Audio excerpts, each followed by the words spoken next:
Wilson Field. I'm changing the batteries in all the smoke detectors in my house to make sure that they're going to be working in case there's ever a fire.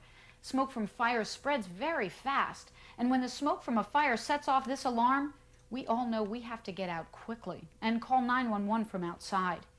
Smoke and the poisonous gases in the smoke are very dangerous. Most people who are hurt in fires are hurt by the smoke and poisonous gases, not the flames. Do you know that if there's a fire, getting down low and moving out quickly under the smoke could save your life? My dad and my brother went to a special firefighting training center, and they learned that lesson, and they want you to know how dangerous the smoke and gases in fires can be. Hi, I'm Frank Field, and this is my son, Storm. Last time we showed you how fires are black and taught you how to be prepared and to stay calm. Now we'd like to tell you about smoke. This is artificial smoke. This fake smoke isn't dangerous. It's made by a fog and smoke machine. It's the same smoke you see in the movies or on TV. So many kids and grown-ups are fooled into thinking that smoke is really not harmful. But smoke in a real fire is dangerous. The kind of smoke you see pouring out of these windows, this is real smoke. It's full of dirt and poisonous gas and can make people sick. Now, we've all smelled smoke coming from a fire. Perhaps it's a bonfire on the outside, or from food on a stove, or even cigarette smoke. That doesn't seem dangerous, does it? But it can be. It all depends on what's burning and how much smoke there is. When there is a bonfire outdoors controlled by grown-ups, smoke, gases, and heat drift up into the air. Outdoors, smoke disappears into the air because there's so much open space. But what happens to smoke when a fire starts inside a building? Let's use this dollhouse to show you what can happen inside any building when there is a fire. The fire starts in the corner of a room downstairs. It's only a small flame, but grows rapidly. Smoke from the fire has not yet spread to other rooms in the house. If the room where the fire started had a smoke detector, it would have sounded an early warning alarm. It only takes seconds for a fire to go out of control. Now, only trained firefighters can put this fire out. Hot smoke and gases rise to the ceiling. There's still air to breathe down by the floor. Getting low would help you escape. Smoke is now drifting into other rooms. Smoke and hot air rise to the ceiling. Down low, under the smoke, the air is still cool. In the burning room, the fire grows fast. Walls and ceilings are now burning, and the room is darkening. Now the smoke is entering rooms where the doors were left open. The air in those rooms, down by the floor, is still breathable. The door in this room is closed, and it's helping keep the fire and smoke out, for now. The room where the fire began is ablaze and turning black. It's only taken minutes, and the smoke traveling through the walls and hallways is filling all the rooms. Remembering to get low and go, and not panic. Everyone who lives in this house is outside and safe. And now, when the firefighters arrive to find smoke coming out of the windows and all openings, they don't have to risk their lives entering the burning building to search for anyone who might be trapped inside. It's taken minutes, and the entire building is filled with black smoke, intense heat, and poisonous gases.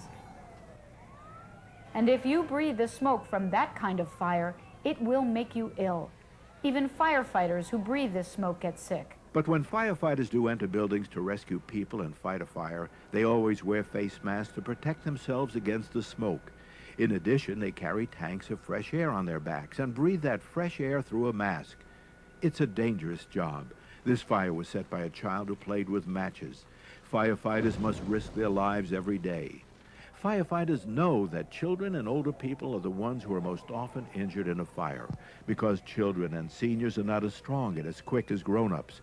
Firefighters also know that smoke can be the greatest danger in a fire. Smoke kills more people than the actual fire. Most people die from smoke rather than from fire. 90% of the people we run into look like they're asleep, except their faces are dirty from the soot because they've died from the gases. They're not touched by the flame. So avoid breathing too much dangerous smoke.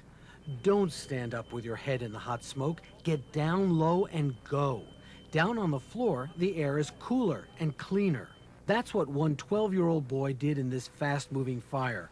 When smoke and flames filled his bedroom, Anthony did the right thing and saved his sister and himself. Got on my knees and I crawled in my mom's room and I told my sister to get low. I was scared, and then he said, "Do you want to die?" Anthony and his sister escaped the fire because Anthony stayed cool and knew the rule. Get low and go. But often children panic, don't know what to do, or do the wrong thing. Sometimes they try to hide from the fire or waste time looking for things and wait too long to get out. Sometimes it's because they never had a fire drill at home. They become confused, don't know how to deal with this emergency. They breathe too much smoke as this boy did and become unconscious. He was saved by firefighters. It wasn't the fire that hurt him, it was the smoke. Most people get hurt by the smoke. It's not actually the fire. It's smoke and not the fire that generally knocks people out. And it was smoke that killed a mother and her 8-year-old son while they slept. There were no smoke detectors in the house to wake them and warn them of the fire. Firefighters and emergency workers tried in vain to save them. Why is smoke so dangerous? You know, when you're enjoying the outdoors and take deep breaths, you're inhaling fresh air with lots of healthy oxygen. That word inhaling is important. It means breathing in air. Sometimes you inhale smoke from food cooking on a barbecue, or you inhale wood smoke from a fireplace. Or if there's someone smoking and you inhale smoke that's not pleasant at all. Sometimes smoke can have a nasty, bitter odor from burning trash. To most kids, smoke does not seem harmful except for maybe the smells, but they are wrong. Sometimes it's the things that are burning that make the smoke poisonous. Just look at what's left after a fire. Everything burned, blackened, charred. The intense heat of a fire, as hot as 1,000 degrees, burns plastics, wood, melts glass and metal.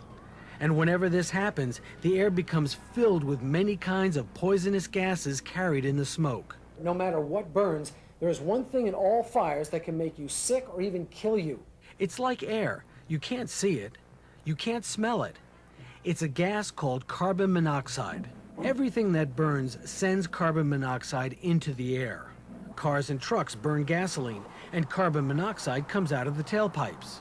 Even fires on stoves give off carbon monoxide into the air. It's everywhere. Luckily, most of it disappears into the air and doesn't harm us, because normally there is so little carbon monoxide in the air we breathe. But in a fire, there is so much carbon monoxide in the smoke, it can harm us. When you inhale fresh air, your lungs are filled with healthy oxygen that travels to all parts of your body. Your brain needs that oxygen to remain alert and healthy. But in a fire, there is so much carbon monoxide in smoke that inhaling the smoke full of carbon monoxide will block the healthy oxygen from getting to your lungs and to your brain. Without oxygen, the brain goes to sleep. People inhaling smoke full of carbon monoxide don't realize that they're falling into a deep, deep sleep.